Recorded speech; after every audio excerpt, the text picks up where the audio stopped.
Assalamualaikum warahmatullahi wabarakatuh. Nama saya Suci Dwiana. Saya dari Prodi Ekonomi Syariah semester 6. Di mana di sini saya dari kelompok 10 mata kuliah analisis fikih dan keuangan. Saya akan menjelaskan mengenai materi terkait tentang objek akad yang tidak halal, di mana subbahasan pertama yaitu tentang syarat-syarat dari objek akad itu sendiri. Seperti yang kita ketahui bahwa objek akad merupakan salah satu syarat yang perlu dipenuhi oleh pihak-pihak yang tengah melangsungkan suatu akad. Objek akad itu sendiri memiliki syarat-syarat tertentu, yang mana yang pertama, objek akad tersebut harus ada ketika akad terjadi. Itu merupakan suatu syarat dasar yang memang harus dipenuhi. Yang kedua yaitu objek akad harus dapat menerima hukum akad dan sesuai dengan ketentuan syariah. Maksud dari dapat menerima hukum akad di sini merupakan objek yang digunakan dalam akad tersebut sudah sesuai dengan apa yang dibutuhkan dalam akad. Mungkin seperti itu sederhananya.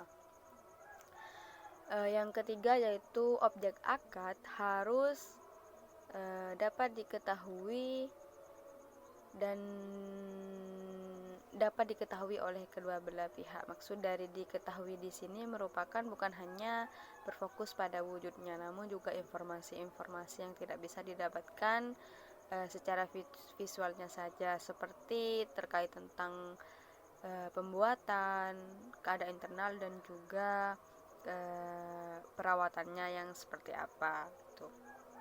Yang terakhir yaitu objek akad di sini harus dapat ditransaksikan. Maksud dari ditransaksikan di sini merupakan objek akad harus benar-benar sudah menjadi kepemilikan secara pribadi oleh pihak terkait, sehingga ketika objek tersebut ditransaksikan atau diberikan kepada pihak lainnya, maka tidak ada unsur-unsur yang menentang ketentuan, karena ketika objek akad tersebut masih milik bersama atau bukan milik pribadi, maka objek tersebut tidak bisa digunakan untuk menjadi objek dalam akad yang ingin dilakukan, seperti itu.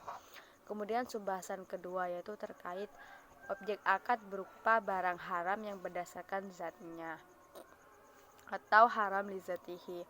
Maksud dari haram lizatihi di sini merupakan haram yang memang berasal dari zatnya, atau sederhananya barang-barang tersebut memang sudah diharamkan keberadaannya yang sudah ditentukan juga di Al-Quran dan hadis, yang sebagaimana telah dijelaskan atau telah disebutkan dalam surah An-Nahl ayat 115 dengan arti sesungguhnya diharamkan oleh Allah kepadamu hanya bangkai, darah yang mengalir, daging babi, dan juga semua yang disembelih tanpa menyebutkan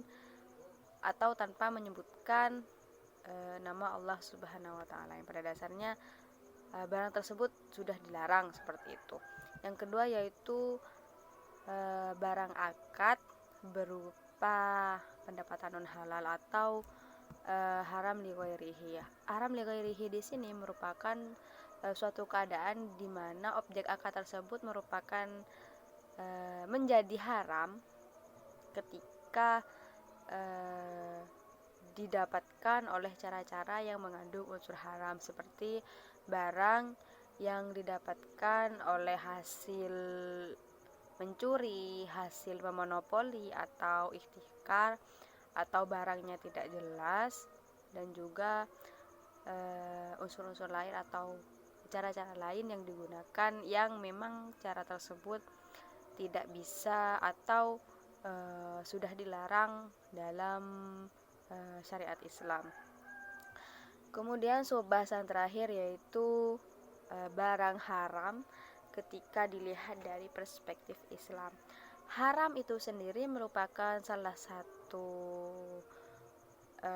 hukum Islam di mana ketika itu dilakukan maka akan mendapatkan dosa, dan ketika ditinggalkan akan mendapatkan pahala. Begitupun ketentuannya ketika berfokus pada barang. Ketika barang haram tersebut dihindari, maka kita yang akan mendapatkan akan mendapatkan pahala. Dan ketika kita mengkonsumsi, menggunakan, atau bahkan memiliki barang tersebut, kita yang mendapatkan dosa.